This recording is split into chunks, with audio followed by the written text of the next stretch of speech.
Salut, c'est Chris. Aujourd'hui, on se retrouve pour pouvoir faire, je vais te dire comment prendre une photo de ton œil avec les moyens du bord, les moyens que tu as à ta disposition pour pouvoir ensuite faire une analyse iridologique.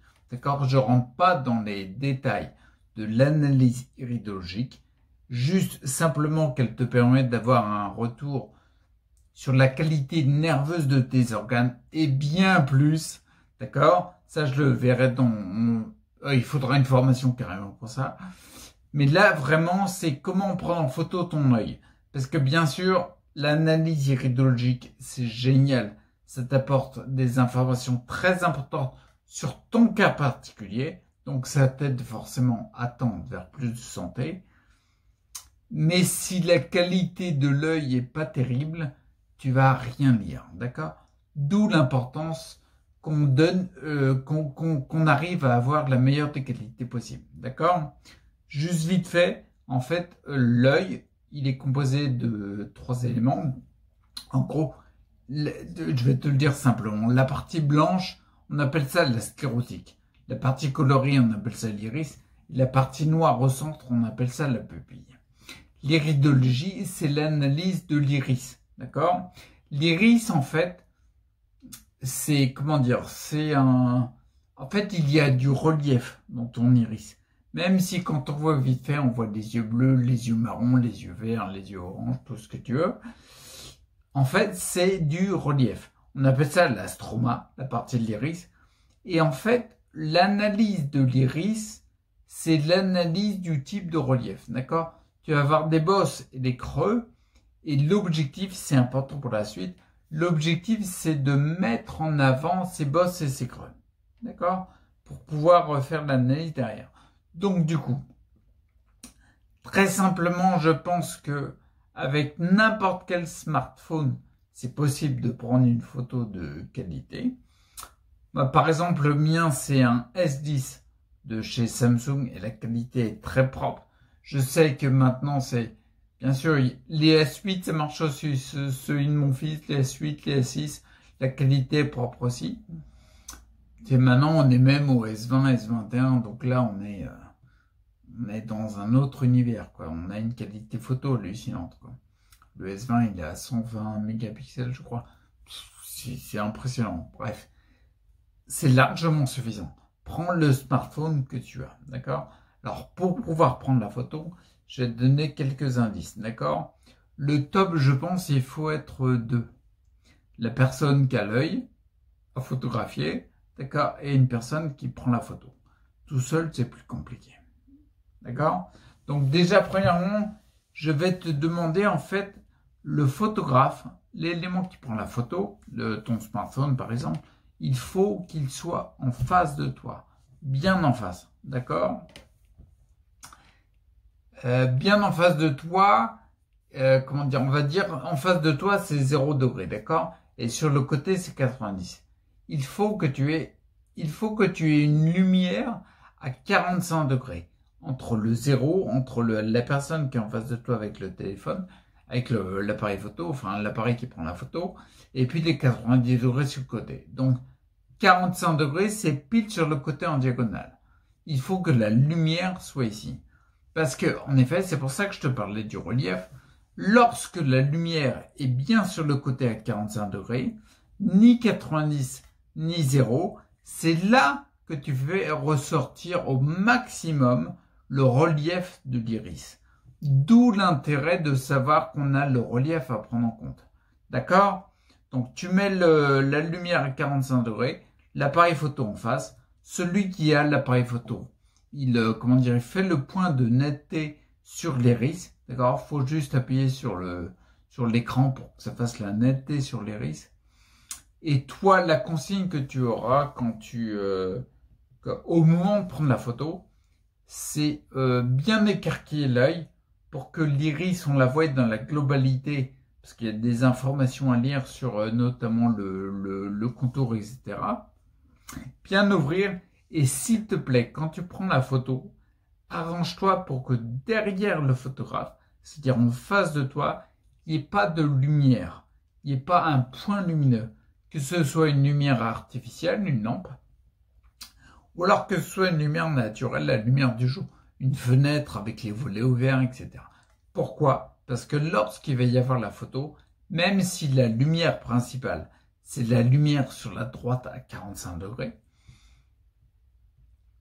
eh ben, tu vas avoir en fait dans l'œil un reflet de la lumière artificielle ou naturelle. Si par exemple, tu as une fenêtre avec les volets ouverts, tu auras le reflet.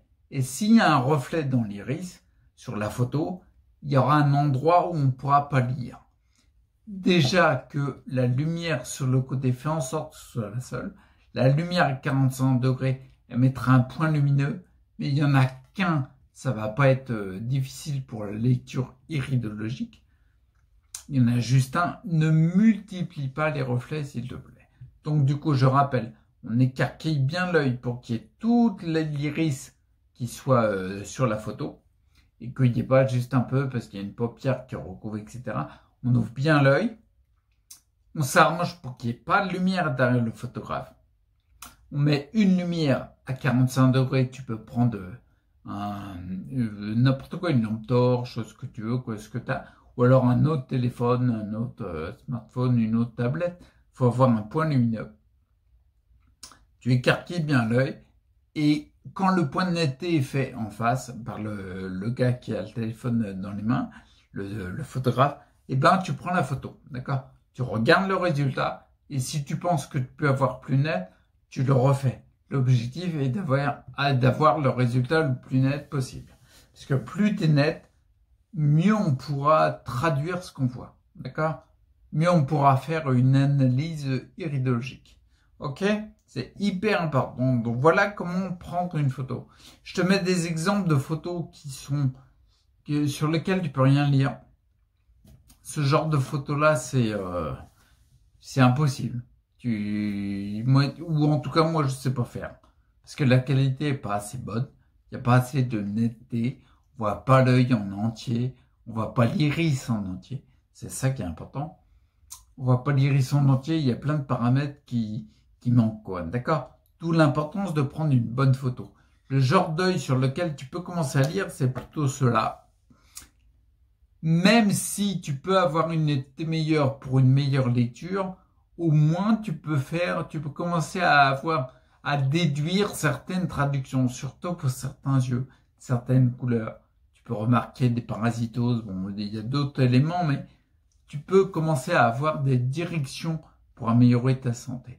Si tu as une meilleure qualité, je te mets une autre photo avec une très bonne qualité, et ben tu auras une meilleure lecture.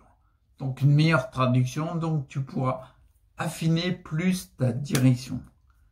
Même si des fois avoir beaucoup de netteté, ça peut faire peur sur le coup parce que tu vois plein de choses qui peuvent être équilibrées, mais au moins tu sais où agir dans ce domaine-là. Il n'y a pas que le domaine de l'iridologie, je le dis depuis des années.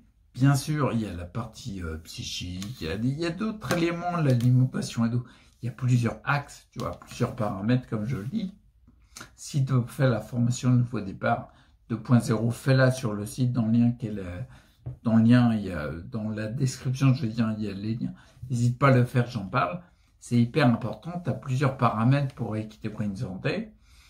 Mais l'iridologie, ça te donne vraiment une information énorme sur l'état nerveux de tes organes. Je connais pas mieux, moi.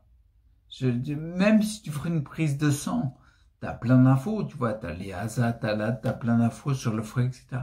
Mais là, avec l'iridologie, tu vois concrètement, un instant T, quelle est la puissance nerveuse de ton organe.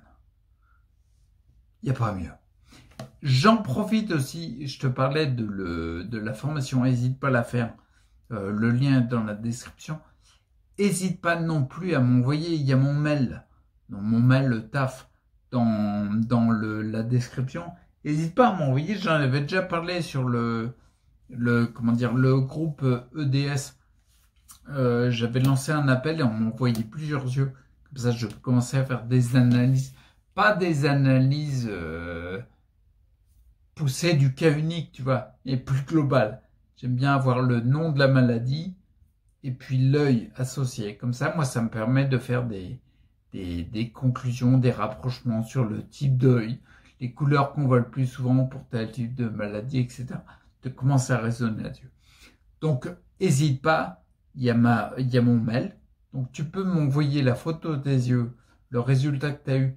Mets-moi le nom des pathologies qui t'ont été diagnostiquées. Ça me permet, moi, de faire un lien.